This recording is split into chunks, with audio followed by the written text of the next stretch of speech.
わ、空いてますね、この電車。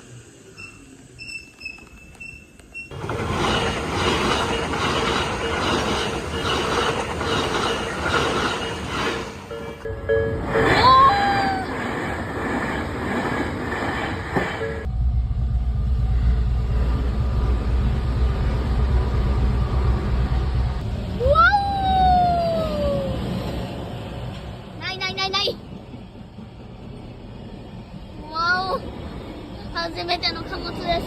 金太郎、ありがとう。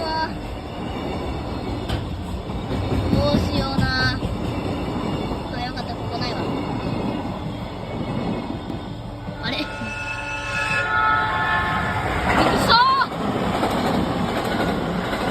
すごいですよ、皆さん。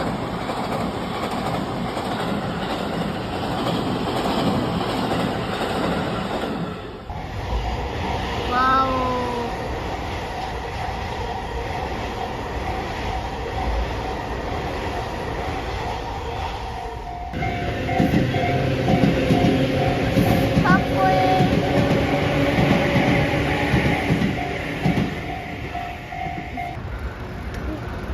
と思いきや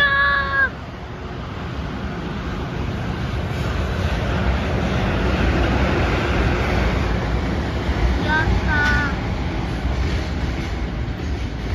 ー、金太郎でしたね、これは。